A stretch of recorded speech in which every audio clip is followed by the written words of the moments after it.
Jest takie miasto w zapomnianej części świata, o którym przypominamy sobie raz do roku. To Betlejem, miejsce narodzin Jezusa. Co to za miasto? Jest tam gospoda, w której nie przyjmują obcych. Jest stajnia dla zwierząt, w której są krowy, konie, a czasem nawet żyrafy. A co jeśli to wszystko jest nieprawdą? Jeśli w tym mieście jest coś, o czym raczej się nie mówi? Świat i ludzie. Na podcast Świat zaprasza Wojciech Cegielski, korespondent zagraniczny Polskiego Radia. Choinka, kolędy, bożonarodzeniowe szopki. To obraz Betlejem, jaki widzisz co roku w grudniu w mediach. Ale pod powierzchnią rozgrywa się prawdziwy dramat. Dramat Palestyńczyków, którzy nie mają pieniędzy, nie mają bezpieczeństwa i najchętniej rzuciliby to wszystko i wyjechali. Posłuchaj tego odcinka do końca, a dowiesz się, czego nie powiedzą ci na pielgrzymkach. Jak naprawdę wygląda Betlejem.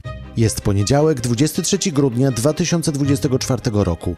Dzień do Wigilii Bożego Narodzenia. Wojciech Cegielski, zapraszam na podcast Świat.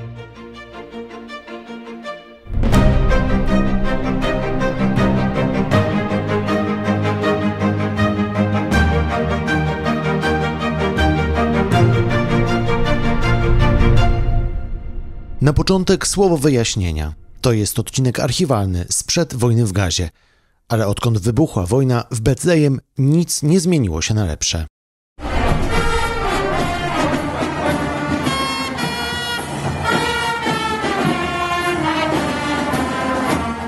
Tak brzmi centrum Betlejem każdego roku w Wigilię.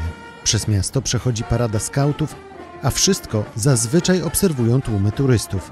Te same, które 12 godzin później w pobliskim kościele biorą udział w pasterce. I to ten właśnie obraz wychodzi z Betlejem w świat. Ale to tylko niewielki ułamek rzeczywistości.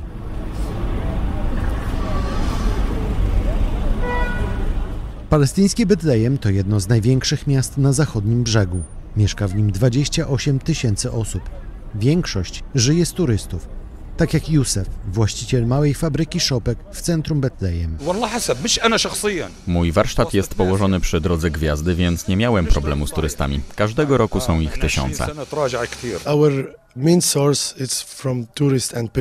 To z kolei Roni Tabasz, współwłaściciel polskiego sklepu z pamiątkami w centrum miasta. Turyści i pielgrzymi to nasze główne źródło dochodu. Wielu z nas prowadzi hotele czy sklepy z pamiątkami. Goście przyjeżdżają do nas głównie, by zobaczyć Bazylikę Narodzenia. Większość z nas jest więc związana z turystami, nawet jeśli pracuje w domu i robi na przykład szopki czy różańce. Jesteśmy więc zależni właśnie od turystów czy pielgrzymów.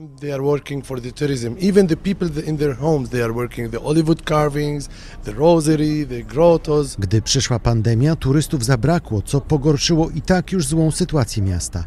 Bezrobocie w Betlejem jeszcze przed koronawirusem szacowane było na 25%. Teraz jest prawdopodobnie jeszcze gorzej. Ci, którzy mają pracę, też nie mają łatwo. Spora część mieszkańców Betlejem szuka zatrudnienia w Jerozolimie.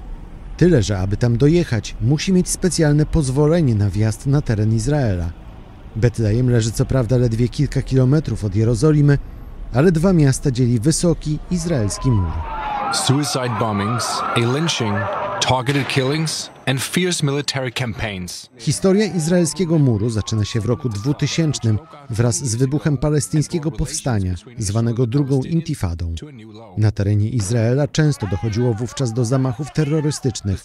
Rząd zdecydował więc o budowie muru, który odgrodzi Żydów od Palestyńczyków. Po tym jak wybudowano mur, liczba ataków terrorystycznych z zachodniego brzegu spadła niemal do zera. Bezpieczeństwo się poprawiło, a gospodarka zaczęła kwitnąć. Tak mówił mi 8 lat temu jeden z rzeczników izraelskiej armii, kapitan Björn Herman. W 2004 roku Międzynarodowy Trybunał Karny uznał, że mur jest nielegalny, ale konstrukcja stanęła i dzieli oba narody do dzisiaj.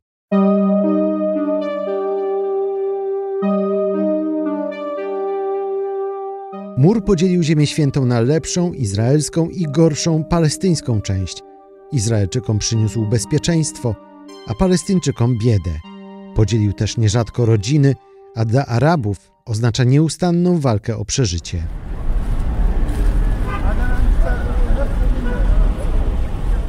Mieszkańcy Betlejem, którzy chcą dostać się do Jerozolimy, muszą pokonać zaledwie kilka kilometrów. Kiedyś zajmowało to kilkanaście minut, dzisiaj kilka godzin. Po drodze jest bowiem mur i izraelski posterunek kontrolny, gdzie wszyscy wjeżdżający do Izraela są drobiazgowo sprawdzani.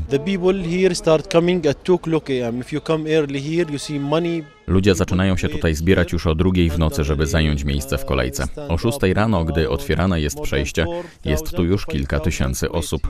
Każdego dnia dzieją się tutaj dantejskie sceny. Izraelscy żołnierze sprawdzają dokumenty, ale też przeszukują ludzi. Często trzeba zdjąć ubranie czy buty.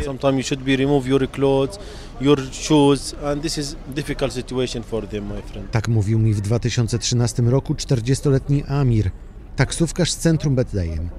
Jednym z tysięcy Palestyńczyków, którzy codziennie przechodzą przez owiany złą sławą punkt kontrolny 300, jest Abdulaziz.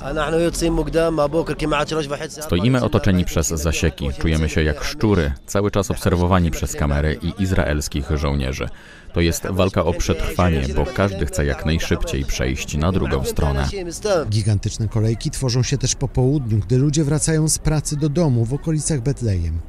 Izraelskie pozwolenia na przekroczenie granicy są ważne w ściśle określonych godzinach. Jeśli ktoś się spóźni, to może nie wrócić na noc do domu, a nawet stracić pozwolenie, a tym samym pracę. Od kilku lat na checkpoint przyjeżdżają też aktywiści praw człowieka, by sprawdzać doniesienia o nieludzkim traktowaniu Palestyńczyków przez izraelskich żołnierzy. Są dwie grupy Palestyńczyków, którym cofa się prawo wjazdu do Izraela. Oznacza to dla nich utratę pracy i tym samym brak środków do życia.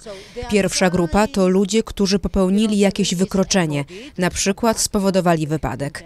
Jeszcze gorzej ma druga grupa. To są ludzie, którzy tracą pozwolenie bez podania przyczyn.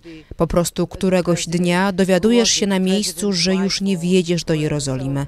Tyle, że jak mówią żołnierze, powody są tajne. To Roni Perlman z izraelskiej organizacji Mahsom Watch. Aktywiści twierdzą, że w przepychającym się tłumie na punkcie 300 często zdarzają się omdlenia i zranienia. Czasem dochodzi też do większych tragedii. Since the Israeli government ordered the building of the separation wall in 2002, the wall has blocked the town's main road, limiting access to people and products. Izraelski mur odciął Betlejem od Jerozolimy i tym samym drastycznie pogorszył sytuację gospodarczą zachodniego brzegu. Turyści tego nie widzą, bo autobusy z zagranicznymi gośćmi są gładko przepuszczane specjalnym wjazdem. Do Betlejem wjeżdżają zazwyczaj jedynie na parę godzin, co oznacza, że Palestyńczycy na turystach zarabiają coraz mniej. We rely in fact on the domestic tourism because domestic tourists who come from Tak naprawdę pieniądze zostawiają tu głównie palestyńscy turyści. Spora część wycieczek z zagranicy przyjeżdża zaledwie na kilka godzin i odwiedza bazylikę i sklepy z pamiątkami. Hotele świecą pustkami, bo turyści najczęściej wracają na noc do Jerozolimy. W Betlejem śpią przede wszystkim Palestyńczycy. Mówiła mi 8 lat temu Fajros Khoury z Palestyńskiej Izby Handlowej.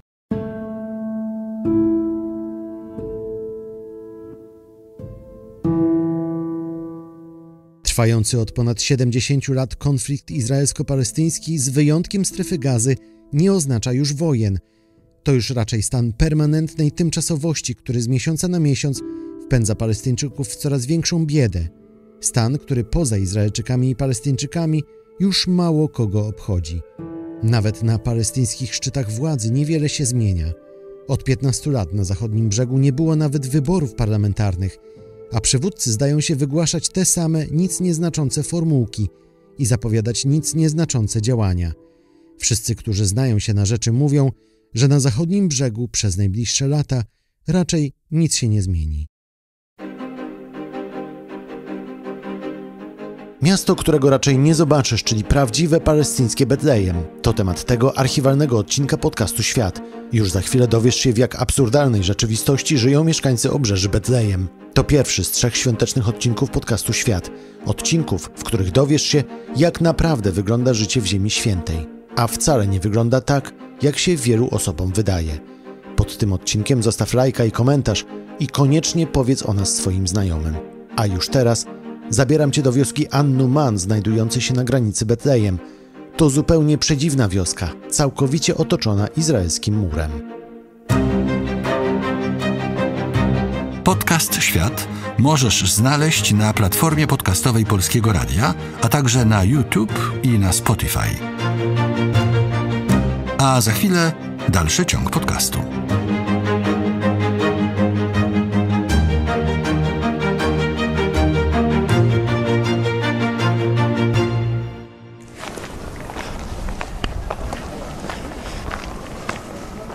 Wioska An-Numan była jedną z wielu palestyńskich miejscowości. Jednak gdy w 1967 roku Izrael podbił zachodni brzeg oraz Jerozolimę, wyznaczył nowe granice swojego najważniejszego miasta. Palestyńska An-Numan znalazła się w obrębie Jerozolimy, ale ówczesne władze nadały mieszkańcom status obywateli zachodniego brzegu, a nie Izraela.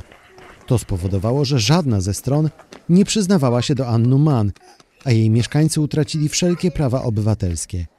Po roku 2000 nowo budowany mur całkowicie odciął 200 Palestyńczyków z An-Numan, zarówno od zachodniego brzegu, jak i od Izraela.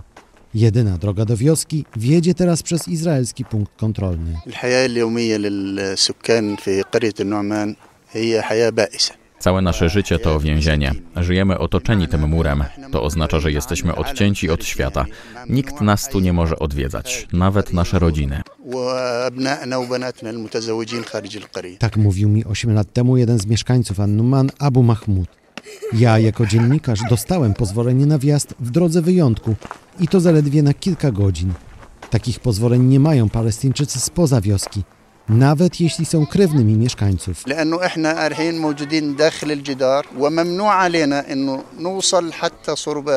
Technicznie to wygląda tak, że jesteśmy po jerozolimskiej stronie muru, czyli tak jakbyśmy byli częścią Jerozolimy, w granicach Izraela.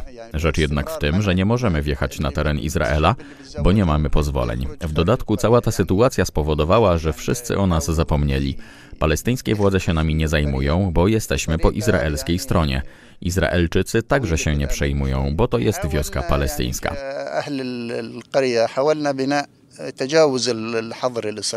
Skutek jest taki, że od lat nie są wydawane pozwolenia na budowę jakichkolwiek domów w wiosce. Ludzie, którzy dorastają i żenią się, muszą stąd emigrować, a wioska powoli się wyludnia.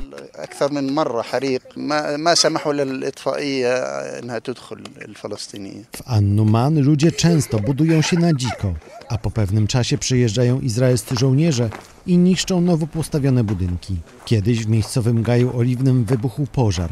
Mieszkańcy twierdzą, że izraelscy żołnierze na checkpoincie nie pozwolili wjechać palestyńskim strażakom. Wezwano więc izraelskich strażaków, ale gdy ostatecznie przyjechali, gaj był już spalony. Dzieci z An-Numan codziennie muszą pokonywać na piechotę 3 kilometry, by dojść do szkoły. Po drodze przechodzą przez izraelski punkt kontrolny. Mieszkańcy mówią, że dzieci są nagabywane przez żołnierzy.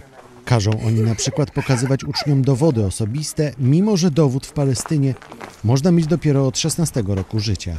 Nie tylko szkoła, ale i proste zakupy są dla mieszkańców wyzwaniem, bo w wiosce nie ma sklepu. Our family it's a big, as you know. So we can't bring small amounts. Nasza rodzina nie jest mała, więc musimy robić duże zakupy, żeby starczyło dla wszystkich. Oczywiście tu w wiosce nie ma sklepu, więc trzeba jechać do Betlejem przez checkpoint, a tam zaczynają się niespodzianki. Jak kupuję na przykład 5 kurczaków albo cały worek mąki, to żołnierze podejrzewają, że kupuję to na handel albo przemyt. I musiałam już kilka razy część zakupów zostawić, więc teraz kupuję mniejsze porcje albo na przykład 2 kurczaki. Tyle, że nie mogę codziennie jeździć na zakupy. We bring a small amount and we can't go every day to have a shopping. Mówiła mi Siham, jedna z 200 osób, które mieszkają w wiosce i są w potrzasku.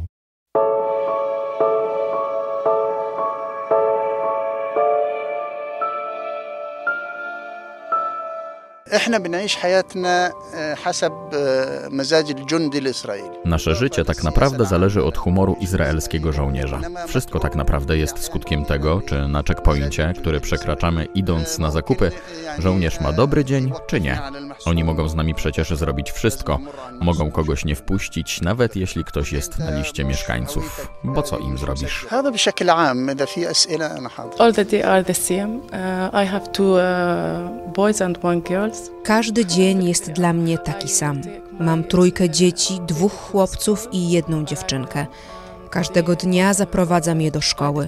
Po drodze przechodzę przez checkpoint. Moje dzieci za każdym razem pytają mnie, dlaczego na tym checkpoincie są żołnierze. Pytają też, dlaczego w ogóle jest ten checkpoint i dlaczego żołnierze pojawiają się u nas w wiosce i niszczą domy. Siham studiowała chemię na uniwersytecie, ale nie ma pracy. Wraz z 11-osobową rodziną mieszka teraz w An-Numan, w małym domu z 2 pokojami. Jej matka i ojciec wyemigrowali z wioski przed laty. Teraz Siham musi ich odwiedzać. Oni nie są mieszkańcami wioski, więc nie mogą do niej wjechać. Podobnie jest z bratem kobiety. Rodzina, która została w An-Numan, jest zbyt duża, by móc pozwolić sobie na wyprowadzkę z odciętej od świata miejscowości. Ale czy kogoś wam tu nie brakuje? Tak, nie ma tutaj męża Siham. On też mieszka w innej wiosce, bo nie jest mieszkańcem An-Numan. Siham wyszła za niego lata temu, kiedy do An-Numan można było normalnie wjechać. If I know that they will do this thing, I wouldn't marry it. Wyszłam za mąż jeszcze zanim powstał tu mur i odciął nas od świata. Ale gdybym wiedziała, że tak będzie, to w ogóle nie zdecydowałabym się na małżeństwo. I powtarzam sobie to zdanie bardzo często, bo gdybym wiedziała, to nie pozwoliłabym na to, żeby moje dzieci cierpiały tak samo jak ja. Let my children suffer like me. Córka Siham ma jedno marzenie. Chciałaby mieć własny pokój z własnym łóżkiem i własnym komputerem. I chciałaby móc kiedyś zaprosić do siebie do domu koleżanki z klasy.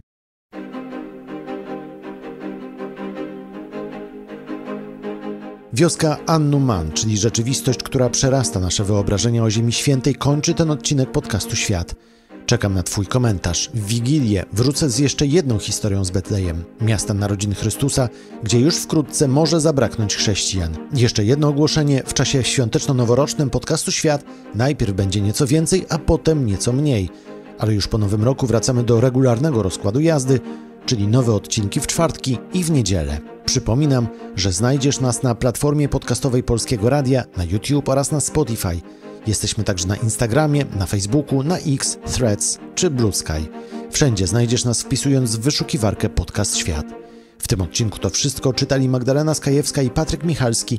Ja nazywam się Wojciech Cegielski. Dziękuję za uwagę i do usłyszenia. To był Podcast Świat. Do usłyszenia w kolejnym odcinku.